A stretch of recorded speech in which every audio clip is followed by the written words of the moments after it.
جھکتی کیوں نہیں ہے؟ یہ ہار کیوں نہیں مانتے؟ یہ راکھ کے ڈھیر سے بار بار کیسے اٹھ کر کھڑے ہو جاتے ہیں؟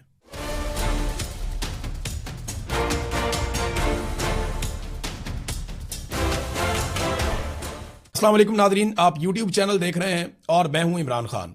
ایران کی کہانی کو سمجھنے کے لیے ہمیں صدیوں کا سفر کرنا ہوگا، کیونکہ اگر آپ ایران کو صرف 1979 کے اسلامی انقلاب کے چشمے سے دیکھیں گے تو آپ کبھی اس کی اصل حقیقت نہیں جان پائیں گے۔ ایران کوئی عام ملک نہیں ہے، یہ ایک سویلائزیشن سٹیٹ ہے، یعنی ایک ایسی سٹیٹ جو بہت پرانی تہذیب رکھتی ہے۔ اس کی جڑیں 6000 سال پرانی ہیں۔ اس کو آپ ایسے سمجھ لیں کہ جب یورپ کے لوگ جنگلوں میں زندگی گزار رہے تھے، اس وقت ایران کی گلیاں رات کی تاریکی میں بھی چمکتی دمکتی تھیں۔ یہاں اعلامی اور بخامنشی، یہاں اس طرح کی سلطنتیں جو ہیں وہ قائم تھیں، ان کا قانون، ان کا نظم و نسق اور بنیادی ڈھانچہ، وہ ہر چیز موجود تھی۔ آج سے تقریباً 2500 سال پہلے 6 صدی قبل مسیح میں تاریخ کا سب سے روشن باب ایران میں ہی لکھا گیا۔ ایک شخص ابھرتا ہے جس کا نام تاریخ میں سائرس دی گریٹ کے نام سے یاد کیا جاتا ہے۔ اس نے ایک ایسی سلطنت کی بنیاد رکھی جو ہندوستان کے دریاؤں سے لے کر افریقہ اور یونان کے 3 بر اعظموں تک پھیلی ہوئی تھی۔ لیکن سائرس کا اصل کمال اس کی تلوار نہیں تھا، اس کا نظریہ تھا۔ وہ دنیا کا پہلا حکمران تھا جس نے انسانی حقوق کا تصور پیش کیا۔ اس نے بابل کو فتح کرنے کے بعد مٹی کے ایک سلنڈر کے اوپر، جسے آج بھی دنیا جانتی ہے اور سائرس سلنڈر کے نام سے وہ پہچانا جاتا ہے، مٹی کے ایک سلنڈر پر اس نے وہ باتیں لکھی جو آج کا اقوام متحدہ پوری دنیا کو سکھاتا ہے۔ میں کسی پر اپنا مذہب مسلط نہیں کروں گا، غلاموں کو آزاد کیا جائے گا، ہر قوم کو اپنی ثقافت کی آزادی ہوگی۔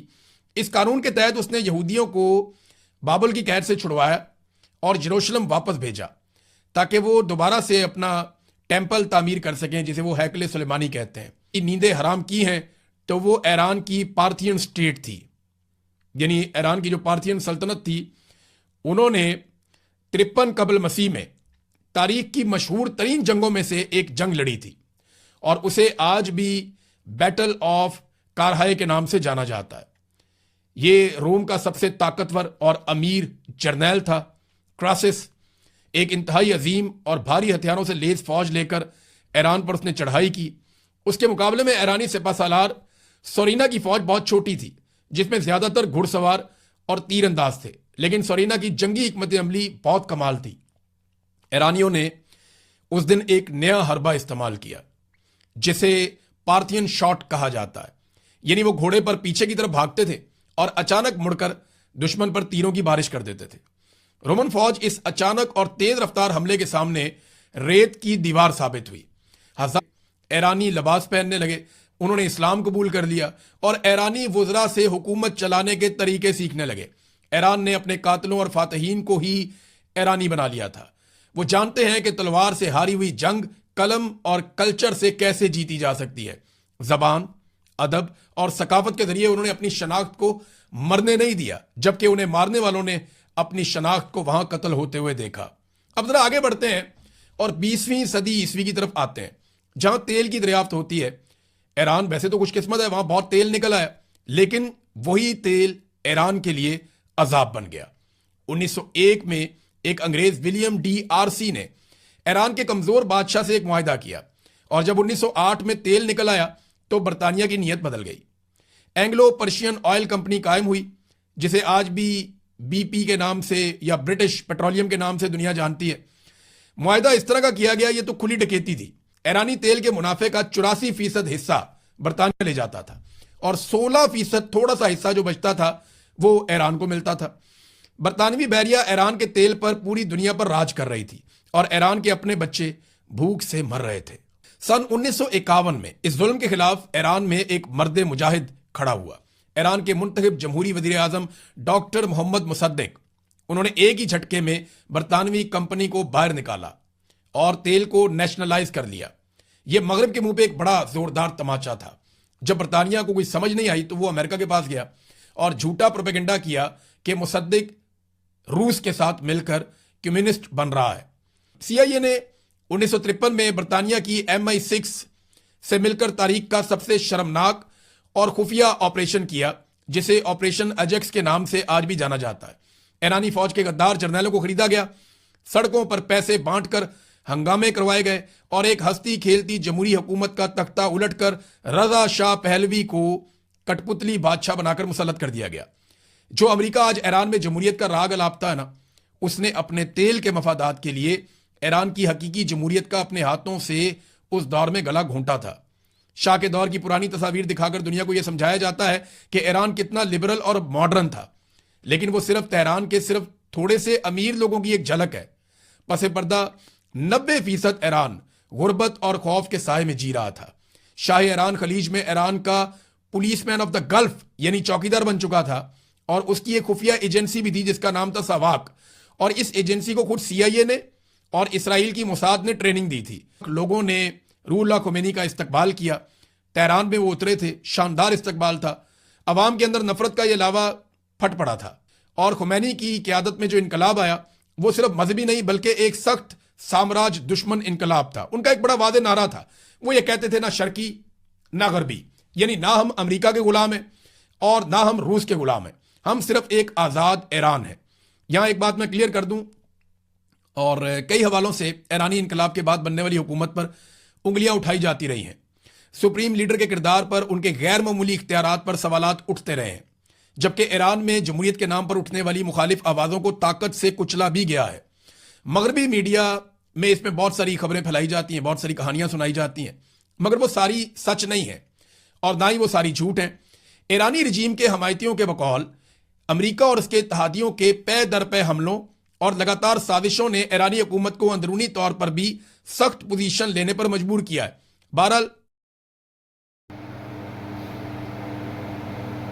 अस्सलाम वालेकुम, आप यूट्यूब चैनल देख रहे हैं और आज हम अहम खबर आपके सामने डिस्कस करेंगे, जिसमें फैसल बावड़ा साहब ने एक हाल ही में अहम मुलाकात हुई थी जनाब फील्ड मार्शल आसिम मुनीर साहब के साथ, सुहेल वलायत साहब की।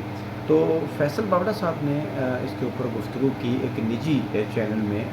वहाँ के एंकर, मारूफ एंकर जनाब महर बुखारी साहिबा ने उनसे सवाल पूछा। उनसे पूछा ये था कि जो सुहेल वलायत साहब ने कहा है माफ़ी के मामले के ऊपर इमरान खान साहब के माफ़ी मांगेंगे और तमाम केसेस जो है उसके बाद उसका मतलब यही था कि केसेस उसके बाद रिमूव हो जाएंगे। लेकिन अब देखें तो जनाब फैसल बावड़ा साहब ने कम्प्लीटली डिसएग्री किया है इस चीज़ से कि जनाब सुहेल वलायत साहब, इसमें कोई शक की बात नहीं है, मोर देन 35 ईयर उनका एक्सपीरियंस है जनाब सहाफ़त में। और जब आपने देखा उनके इमरान रियाज खान साहब ने भी इसके ऊपर काफ़ी डिटेल में डिस्कशन की है कि जब उनके कॉलम सामने आए हैं जनाब साबिक जितने भी चीफ ऑफ आर्मी स्टाफ हैं उनके हवाले से, तो उन्होंने गुफ्तगू की कि उनका तजर्बा अपनी जगह पे है, लेकिन अगर फॉर एग्ज़ाम्पल इमरान खान साहब माफ़ी मांग लेते हैं और क्या उसके बाद फिर जो केसेस उनके ऊपर इस वक्त हैं, मोर देन 500 केसेस हैं, ये भी बहुत बड़ी खबर है।